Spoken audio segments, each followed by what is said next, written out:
another episode of My Car Story. And today in the early automotive history, friend of the channel Alan Travis and our historian, one of my favorite cars and one of the last cars in the series. Alan, what year, make, and model is this? 1915 Scripps Booth Vitesse V8. Let's take a look at our featured attraction.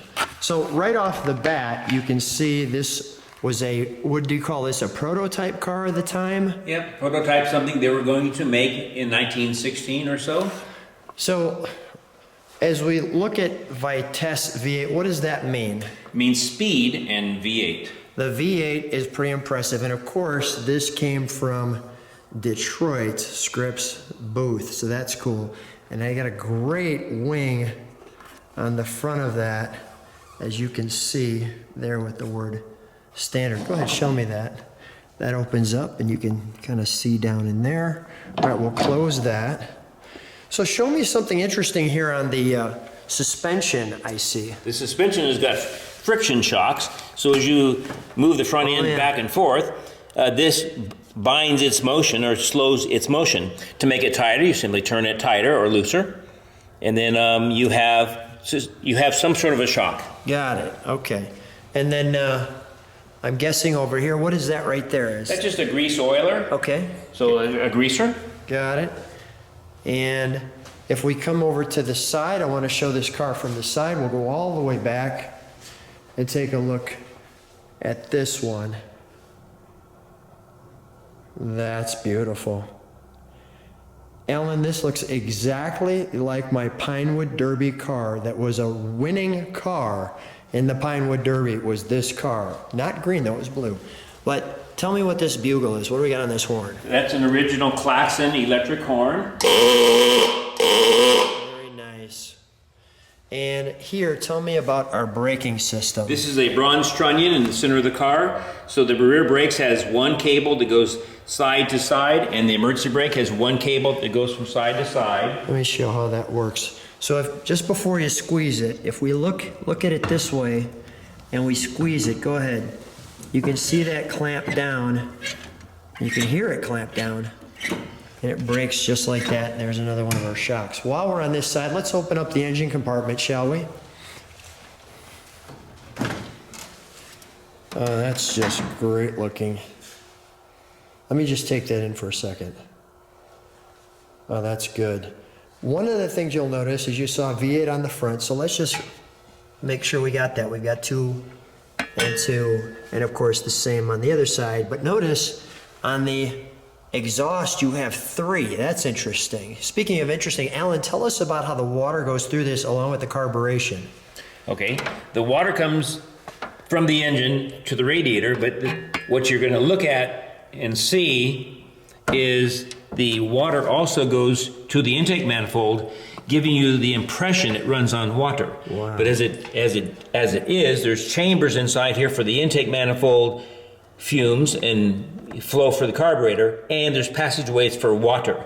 Why are they combined together? Because you can heat up the gasoline to better atomize the fuel for combustion. So not only this unique intake water system, but tell me about the carburetor itself. The carburetor is a bronze carburetor, not so different for this era, but it's a 2-barrel updraft. And I've never seen a 2-barrel updraft. They're always a single barrel, either giant or tiny, but this one is very, very tunable as a race car. So you've got 2 Venturi for your 8-cylinder. That's interesting in and of itself. Wow. And tell me about what this brass device is here. That's a brass tank for the gasoline. So the gasoline tank is in the rear. It's pressurized by a pump on the car that pressurizes air into it. That air drives the gasoline to this tank, and then it's fed to the engine by way of gravity. So that's enough for about 7 or 8 miles from the rear fuel tank. Was this a breather here? That's the breather, and that's where you pour your oil in. Got it. Okay, breather, oil, and I can see the outboard push rods where you can see those directly from here, and of course you've got your distributor right there. That looks great. We've got this little ventilation here. While we're going this way, we can button that up. One of the things I'll show you before we get inside it is take a look at this light. You'll see that it's going to be red as Alan turns that on. Like so. And if you look on the back of the car, I'll just put this down for a moment. If we look at the back of the car, not only is it beautiful with that boat tail, but you see that red light. Now there's something interesting. If you come to the driver's side, you see this green light.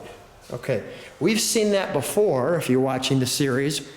In our very first car in the series, notice this is green.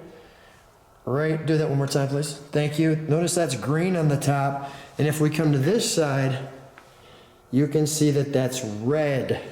So just like our 1897 vehicle, our Didion Bouton in 1897, this one has that same feature. Now let's go right to, first of all, we'll show those wheels. And we have, let me show this up here. Can you pull that out of the back seat for a moment? Notice these nubs. They're not locked on there. They get locked on. I'll just turn that around so it makes sense for you. This hook. Show how this works, Alan. Okay, this is the wrench to take the hubcap off. But if you had a normal wrench that was just an open wrench, you could not turn this. You could not take this hub off. But this hub, when you push it on, it moves this detent down, so it allows this to come out of its socket. So it's on, but you need to put it really on, and then it pushes the detent, and then you can take it off. It takes the lock off the nut. Mm-hmm. Got it. Okay. One other thing, we are going to do the interior, but as I come back to the back of the car, we do, and Alan puts that away. We'll shut the lights off too. We do have. Let me let you take that in for a moment. How is that for your Speedster? We've got some trunk and treats. One of those trunk and treats is the actual brochure for the vehicle. It starts here. Look at that. Go ahead, Alan, tell us. That was the International Auto Show. It was shown in December in Paris, and in January at the New York Auto Show, and it was to be sold at the Isotta Francesi dealers in Europe. And it guaranteed the car to go 75 to 80 miles per hour. Wow. Gave all the specifications, and this is a 3-liter racing car. Europeans had the 3-liter category. So it was going to be a factory race car you could buy that would go 75 to 80 miles per hour. Wow. That's really impressive. I'm just going to turn that around so you could see that. That's your car. Yep. With a different back end on it. And then tell me about this drawing. This drawing, James Scripps Booth designed the car in 1914 or 15, and this was an original lithograph of that just when he got it done or when he was working on it, and that was a nice gift from the Scripps Museum. Oh, that's wonderful. This is cool. And by the way, this is the exact time period correct one. Speaking of time period correct, what do we have here? This is your manual that you mark down your oil and your gas and your tires, but in this case, it's a racing book, racing category book. So in the front part of it, you put in your details of your automobile. And these are all the racers of the time. Yeah, those are IndyCar racers and things at the time. Mm-hmm. Here's your specification and your tire pressures and all that kind of stuff. So that's your specifications for your race car. Okay. And you'd keep your notes on how you adjusted your carburetor for the different altitude for the different race tracks. You might put some times in here for lap times. And then what you might do in the very end, your competitors were listed in here, so you would recognize them when you got to the track. Wow. The famous racers of the time. Go forward a little bit. We'll see some of the racers of the time. A little bit. Oh, look at this guy with the cigar. Nice, man. Look at that. Little did they know years later we'd be taking a look at him. Yeah. So we'll go through a couple more. Yeah, please. And they have their race helmets or their hats on at the time. So this is a 1915 Indianapolis race and racer book in general. Okay, keep going forward. He's happy. He's not happy. I won't say anything there. So it's an interesting smile. One of them's very focused. I'll put it that way. And look at that. And then the last page. Wow. let's go back to our car. Great trunk and treats there. You're not gonna see that. As we step to this side of it, and we look at this side, you can see obviously there is a spare tire on this side. And before we wrap it up, and you also got the muffler down here too, as you can see, we've already got the, I will show this. This is, let me grab this to show you this with. This is your gas tank. And you can see actually that's how you can tell if your gas is full or not. Alan, let's take a look. Step on this side if you would, or that side, and show me how this steering wheel works. To get in this car, since it has no doors, you pull that pin and you can get your legs in underneath the dash and your steering wheel easily. Once you're inside, you snap that in place. All right, let's open that back up so I can show some of the things towards the bottom of the car. First of all, you just saw our wrench, which I'll turn this way. And you can see that. If you flip that over for me, we'll see that there's some details on the back of that. That sits back here. And down here, you obviously have your pedals. Your gas is the slippery one that Alan's touching. We have our Scripps Booth there on top of that, our brake. And then what is this right down here? That's how you put your 600 weight gear lube in your transmission. This is your transmission. You got a gear lube down there, and we'll focus right here on these. So let's go. These are your accessory switches. You can turn on your lights separately. This is your gas mileage indicators. When you change your oil, when you change your gas, and how many gallons, you would dial in the amount of gallons that you put in, and you would list them. You would write. There's a paper circle inside of this. Okay, and that's what that knob is in the center, is to circle it around. What's next there? This is the radio Android. So this gives you your altitude, your barometric pressure, your specifications you need when you go to a race on how you're going to adjust your carburetor to make your notes in your little book. This is an electric start car. So this is before they had solenoids. So when you depress this nickel button, you're depressing it into 2 copper plates, which engages the starter.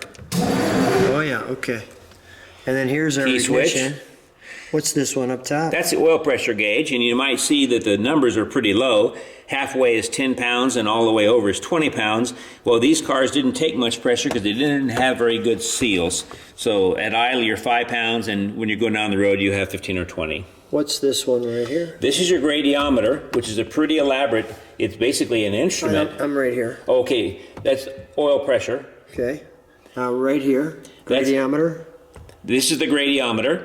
It measures to about 1/10 of a degree, and as you go up or down a hill, this moves up and down, and you can record what your hill climb gradient was, so you maybe tune your car better. And this is your horn. We talked about the clock. We hit that. Go over to the far side. This is your clock. Yep, just a normal wind-up clock for an automobile back at the time. Interesting. They have map pieces here. Yep. Your tachometer. Yes. I'm saving one for last. There's your speedometer.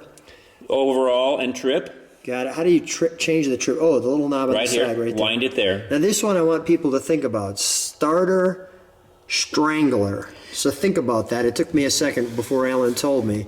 Is a strangler like someone who's in a blacksmith shop who comes at you with a hammer and you have to defend yourself, or who's a strangler? Well, the strangler, as far as the car is concerned, you need to choke it in the morning to get gasoline to flow. So you're choking it by strangling it. So this is our choke. Got it. I see. That just opens up. All right. Well, I think it's time to take it outside and spin it around. Great. Well, we started it up for you. You can see those push rods moving. That green fan belt. Okay, you're making me nervous already. Wow. This thing coming at us. Alan Travis, he's already got the smile working. I know I'm in for a treat. Well, first of all, I'm glad that we're encapsulated in this thing. First of all, this is the first car we're doing on the right hand, we're driving it the right way. Yeah, it's an American car, and it's 1915. It's getting to be pretty modern, where most things are on the left side on the steering. How fast are we gonna go? Yes, I'm gonna find out. I expect the car to go 100. This does 100 miles an hour? Yeah, I think it should do 100. Wow. It'll go, I'm sure it'll go 100. You just rebuilt it 100 miles ago. It went 80 or so before, so I think it should go 100 now. Went over that speed bump pretty well. Okay, hold on, we're gonna take this corner fast.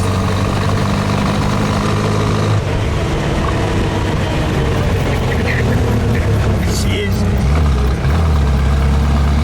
Maybe not so fast. That was fast enough for me.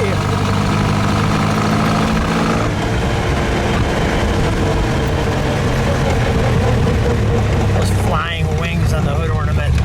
What a great touch.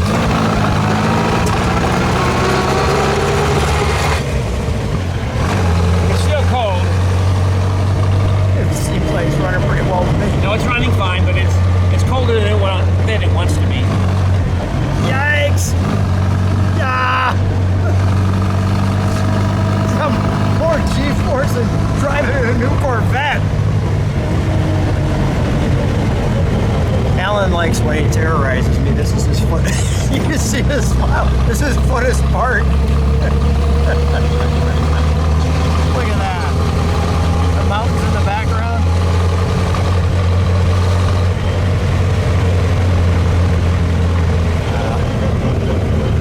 It's not safe for these modern cars to be out here. we don't want to confuse them at all.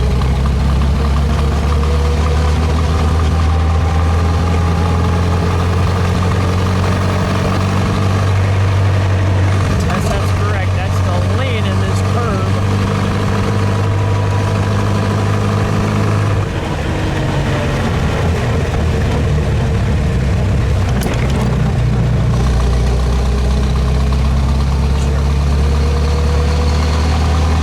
Want to go more? Okay.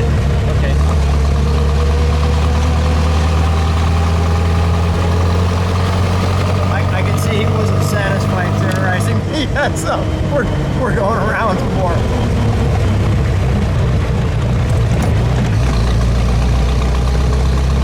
It does sound like a V8. Yeah. It sounds like a good V8 should. Hard to believe this is nice. Is this the first V8 engine? Well, everything is kind of the first.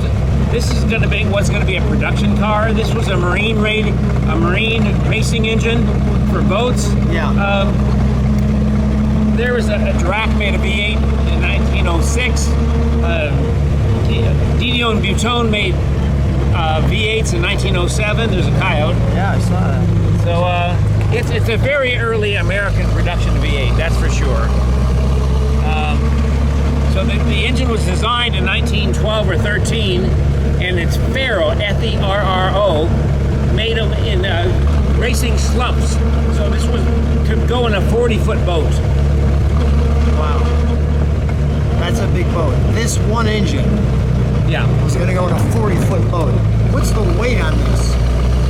This is about 1,800 pounds.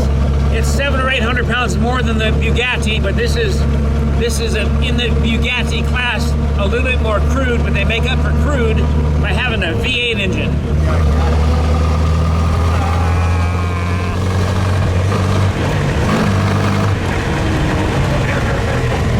You hear the wheels? I feel like I'm in some kind of an astronaut testing section.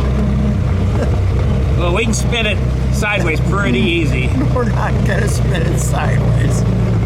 Bring this thing home. All right, we'll go home. Big baby. Yes, big baby. Alan, what a treat. Thanks for making me almost piss my pants. What a fun time. Thanks so much for being on My Car Story. Thank you very much.